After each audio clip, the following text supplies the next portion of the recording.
r/ask Reddit. Contrary to popular belief, what's not a bad thing? Giving up. Sometimes giving up is the best thing you can do. Gotta know when to hold M and when to fold M. Know when to walk away, know when to run. Not knowing something, it's not shameful to admit it. Somebody who changes their beliefs. Similarly, changing your mind opinion about something, political or otherwise. Even if you don't entirely change your opinion, it's healthy to frequently challenge your viewpoints. Listening to other perspectives is good, too, even if they don't contradict your opinion. They can make you consider something you hadn't before. Saying no when someone asks you to do something that they're entirely capable of doing. Ugh. My neighbor just called me to come fix her guest bed. She has a house full of relatives from California in, and I really don't feel like exposing myself to whatever might be in that house. Plus, why can't one of them fix the damn bed? I said I was busy, but I might be able to do it later. I'm on the fence about this. Follow up. Thanks for all the comments. I ended up telling my neighbor that I wasn't feeling too great and that I'd hate to bring something over to her and her guests. I asked for more information about the bed. It is apparently sagging in the middle. I told her to get her nephew to put a block of some kind underneath the bed and to let me know if that doesn't fix the problem. Failure. Asking for help. Political leaders admitting they're wrong and doing a U-turn. I agree. Though it seems that political leaders that admit a wrong or change position tend not to be political leaders for long, because they lose party support and political cachet. Not being super ambitious about your work career. Yep, I'm happy just being a cog in the machinery. I earn a decent wage that affords me the things I need and enjoy in life, and I'm in a good rut in my daily routine. No need to exert a lot of energy to change that. Yep, man. It doesn't mean I am lazy or anything. I am just not super passionate about every single aspect of my job. It's my hobbies that fulfill me, not my job. Defending yourself against a customer who is extremely rude. I was at a grocery store during our first lockdown and some dude was screaming at the staff because he couldn't use cash in the non-cash line. They were all marked which were cash and which weren't. I cannot stand that shit, so I walked over and said something like, I know they can't tell you this but I can. You're a ducking a-hole, and because you're too stupid to understand rules you've decided to take it out on them. Go duck yourself. It took his anger away from them for a second, but I'm a pretty big guy so he wasn't too interested in going face to face with me. Being basic in the sense that you have likes and hobbies similar to a group of people. So true. I feel even in the sense of being a basic beach with Starbucks and skinny jeans and Uggs. Just because it's a popular thing and is comfortable doesn't mean it's bad. Disliking your family. If your family always have been a bunch of a-holes to you, what is the sense of even having respect for them?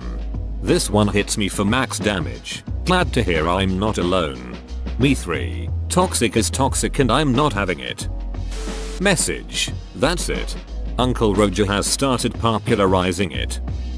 Disappointing your parents or friends by your life decisions. Usually, they come around in time when they see what you chose is what makes you happy, and that is what they really wanted in the end anyway. It can be an uncomfortable wait until that time comes, but it is shorter and feels better than a lifetime of regret. Or not. Some people are narcissistic pieces of shit who will never forgive you for choosing the wrong option. I've heard a bunch of people spouting off recycling isn't worth it. It is even worse for the environment than just throwing it away. This is case of hearing something correct and just blanket applying it to everything. There are certain things that are undeniably better to recycle, specifically metals, and for glass and paper there are ways to make it environmentally positive. Plastics are the hardest due to contamination, but we can make it better as well as reduce single-use plastics. Yes, corporations tricked us into believing recycling was the key to fixing the environment, but that doesn't mean that recycling can't be useful. Being alone. It's far less stressful than having other people around. I wish I was like this, but for me being alone for too long leads me to feeling lonely, depressed and unfulfilled. Anything in excess is detrimental. You have to find a personal balance.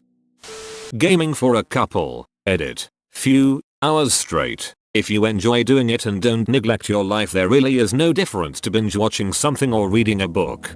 I never realized how cool video games are until I started dating my BF. He mostly plays story-driven games and they're really fun to watch. They're like interactive movies. Curious children. That's like the best thing for a child to be because they want to learn the facts and form their own opinions. But parents act as if they're like inappropriate or annoying. Curiosity in general, not just in children, is looked down upon, I think. Breaking tradition. It's important to question why we do things and not just go along with it because it's been like that for years. Peer pressure from dead people. Being a virgin. Just because nobody has shoved themselves inside you or you haven't shoved yourself inside someone else doesn't mean you're worth any less as a person.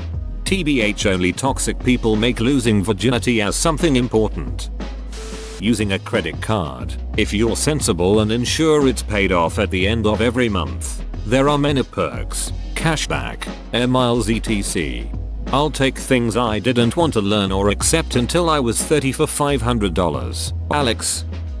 Small boobs or medium boobs. Literally no boobs are bad. Are you ashamed of your small boobs? Don't be.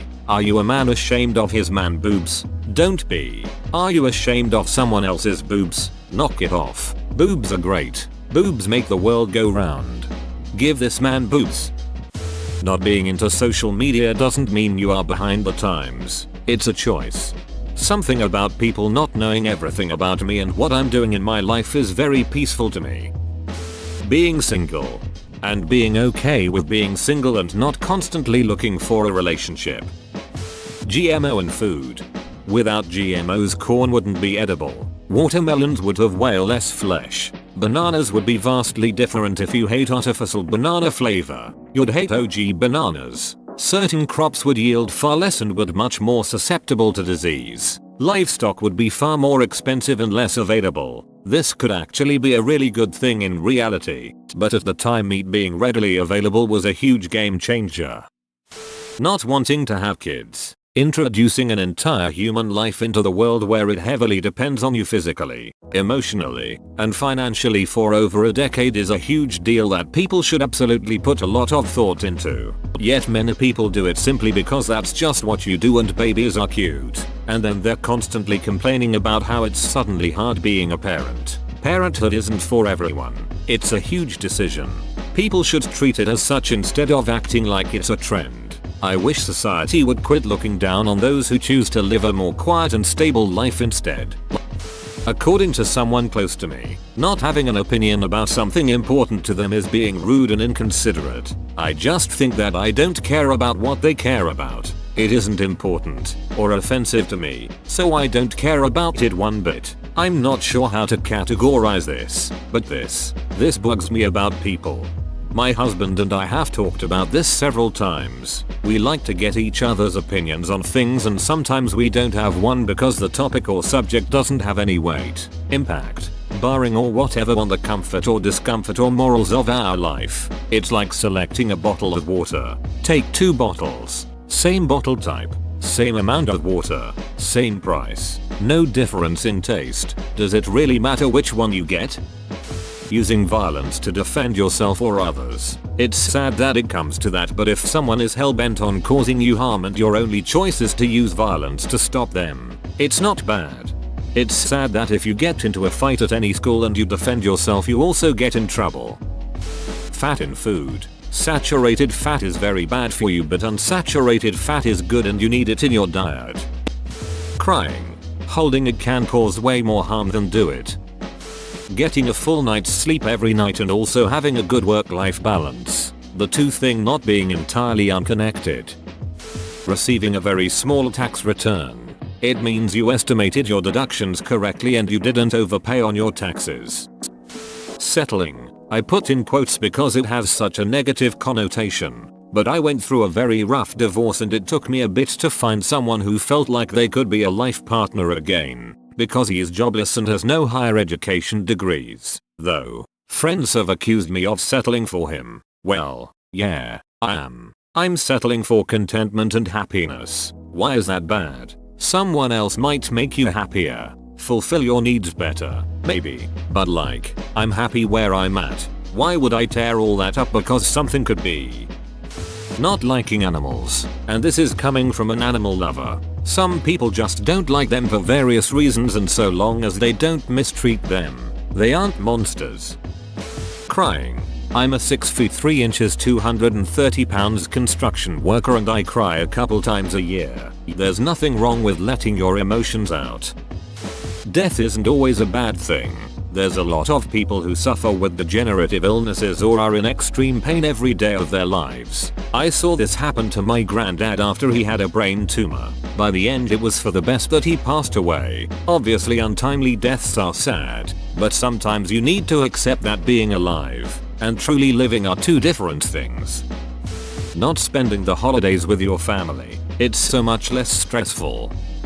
Choosing an unmarried unpartnered life. I truly believe that being in a long-term relationship where you have to live together for life just isn't for everybody. For some, it's better to have a series of long relationships or shorter ones. There are people who want to live together, and some who don't. A life without romance and or sex is just fine for some people. 2. It's true that life alone can be harder, and the way the world is made up, it's mostly so two people can share the load. So you need to be creative or just live with it. As to having children, there are so many ways to be a parent these days. Just being in a single 2-parent unit isn't the only option anymore. You can have a kid on your own, or with other people, but not be married to them or even live with them.